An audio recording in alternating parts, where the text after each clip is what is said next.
15 वर्ष त्यांच्याकडे आता सत्ता आहे विरोधकांकडं. ते सांगतात आम्ही हा विकास केला, तो विकास केला.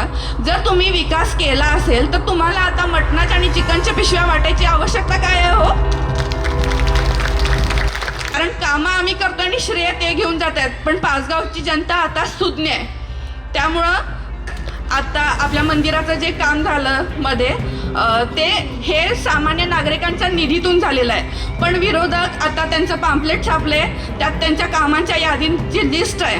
त्यात जे काम आहे ते दाखवत आहेत की आमच्या नेत्यांनी केले किंवा आम्ही केले. शिवाय आपले जे कॉन्क्रीटचे रस्ते आहेत ते मंजूर अमल महाडिक साहेबांनी केले, त्यांच्या निधीतून ते काम झालंय. पण हे श्रेय लाटतायत विरोधक. आता मी प्रत्येक ठिकाणी प्रचाराला जात आहे, साधी गटरी आणि रस्ते सुद्धा त्यांना अजून करता आलेले नाही आहेत. मग इतका त्यांनी निधी आणला असेल तर त्या निधीचं त्यांनी केलंय काय हा एक प्रश्न मोठा उपस्थित होतोय. वाल्मिक ऋषींकडे वाटचाल होत असताना आम्हाला पाचगावच्या विकासाचं रामायण लिहायचं आहे. त्यामुळे यात मी म्हटलं आपल्या उमेदवारांची ओळख त्यांनी करून द्यावी. मला पण बघता येईल की उमेदवार कसे बोलतात. दोघी पण महिला आहेत. महिला राज होणार आहे आता. 33% आरक्षण आहे आम्हाला पण.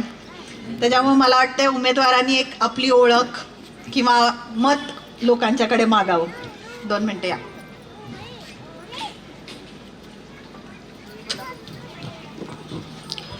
जोरदार टाळ्या वाजवून आपल्या ज्ञातसेनी वहिनींचं स्वागत करूया. नमस्कार. अखंड हिंदुस्थानचे आराध्य दैवत छत्रपती शिवाजी महाराज, धर्मरक्षक नरशार्दूल छत्रपती संभाजी महाराज, माझा राजा लोकराजा शाहू महाराज यांना मानाचा मुजरा करते.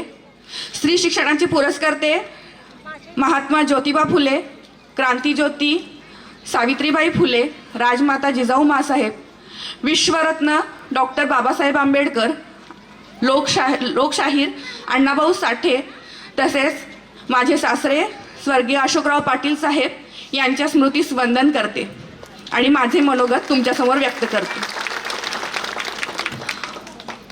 मंचावर उपस्थित मुलूक मैदानी तोफ अशी ओळख असणाऱ्या आमच्या लाडक्या वहिनीसाहेब शौमिका महाडिक वहिनीसाहेब, तसेच सासूबाई मनीषा पाटील आईसाहेब, माझ्या प्रचारात किंवा माझ्या यशात सिंहाचा वाटा असणाऱ्या मनीषा वास्कर वहिनीसाहेब, त्यांच्या सहकारिणी, माझ्या सर्व सहकारिणी ज्या प्रचारात इथं सोबत फिरतायत आणि मंचावर उपस्थित इतर सर्वच मान्यवर आणि ज्यांच्या आशीर्वादाने मी आज इथं उभी आहे असे तुम्ही सर्व ज्येष्ठ नागरिक, माता भगिनी, तसेच तरुण तरुणी या सर्वांचंच मी स्वागत करते.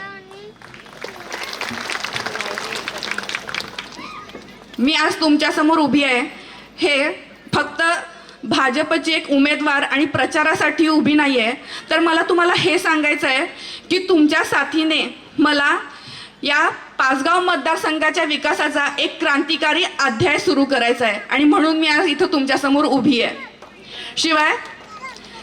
शिवाय हा विकास करताना आपल्या पाठीशी पाठबळ खूप मोठं आहे.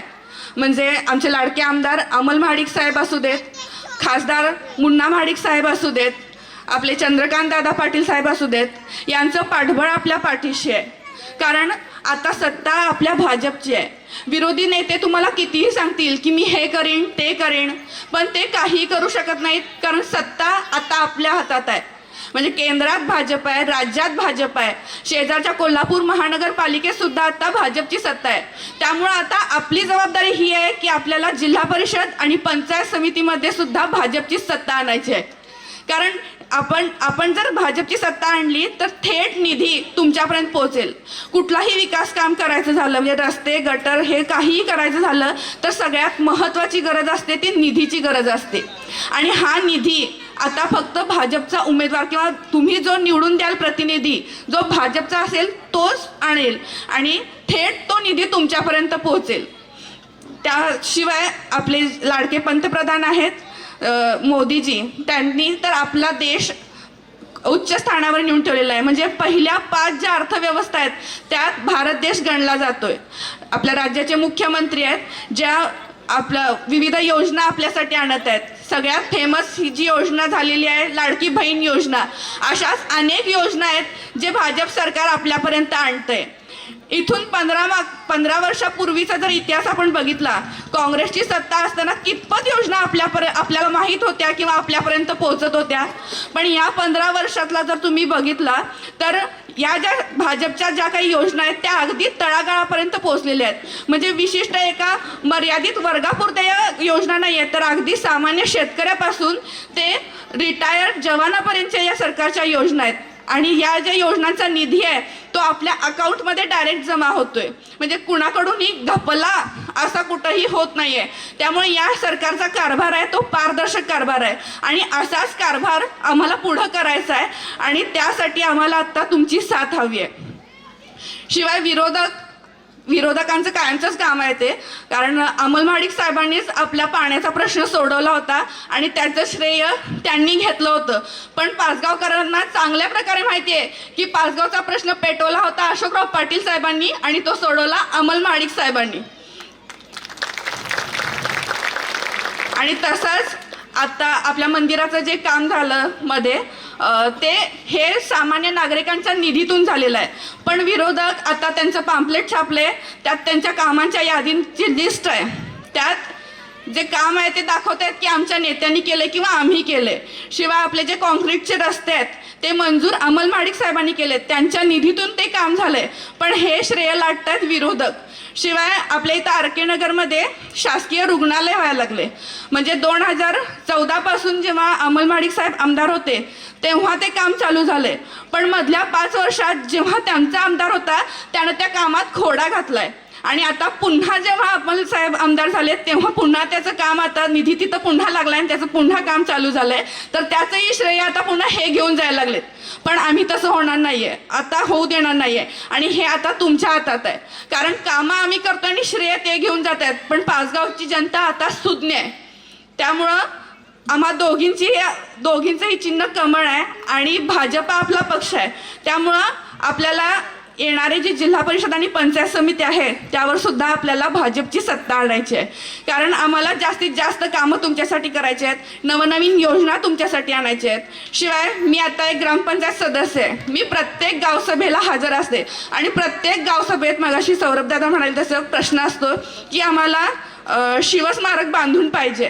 तर मी तुम्हाला आज हा विश्वास देते सर्व तरुणांना किंवा आपल्या गावातल्या नागरिकांना की मी निवडून आले की माझा पहिला प्रयत्न हा आपल्या पाचगावात शिवस्मारक उभारण्यासाठी असणार आहे आणि मी शिवस्मारक करून दाखवणारच, एवढं मी तुम्हाला सांगते. शिवाय आणि जे 15 वर्ष त्यांच्याकडे आता सत्ता आहे विरोधकांकडं, ते सांगतात आम्ही हा विकास केला तो विकास केला.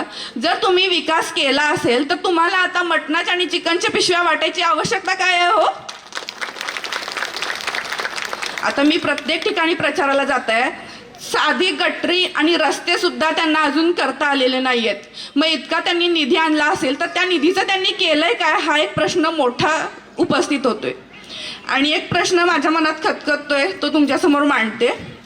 गेले काही दिवसांपासून विरोधी जे उमेदवार आहेत त्यांचे जे भाडेकरू वक्ते जे त्यांनी आणलेले आहेत, शेमडी मेकडी माणसं, ती माझ्यावर, माझ्या पार्श्वभूमीवर किंवा माझ्या घरातल्या व्यक्तींच्या पार्श्वभूमीवर बोलत आहेत. पण तुम्हाला वाल्या कोळी आणि वाल्मिकी ऋषी माहिती आहेत ना हो? जो वाल्या कोळी होता ना तो दरोडेखोर होता आणि त्याचाच नंतर वाल्मिकी ऋषी झाला आणि त्यानं आपला धर्मग्रंथ रामायण लिहिलं. तसंच आम्ही कधी काळी परिस्थितीनुरूप वाल्या कोळी होतो, पण आता आमची वाटचाल वाल्मिकी ऋषींकडे होत आहे. त्यामुळं ही वाल्मिकी ऋषींकडे वाटचाल होत असताना आम्हाला पाचगावच्या विकासाचं रामायण लिहायचं आहे. त्यामुळे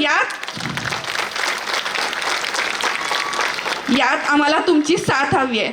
त्यामुळं माझी तुम्हाला कळकळीची विनंती आहे, येत्या 7 तारखेला सर्वजणांनी घरातून बाहेर पडा. आपल्याला संविधानानं मूलभूत हक्क, मूलभूत अधिकार दिलाय मतदानाचा, तो आपण बजावूया. आमच्या दोघींचंही कमळ चिन्ह आहे कमळ. त्यामुळं भरघोस मतदान करून आम्हाला विजयी करा. आम्हाला आत्ता तुम्ही एक संधी द्या, त्या संधीचं सोनं केल्याशिवाय आम्ही राहणार नाही, इतका तुम्हाला विश्वास देते आणि थांबते. जय हिंद, जय महाराष्ट्र, जय श्रीराम.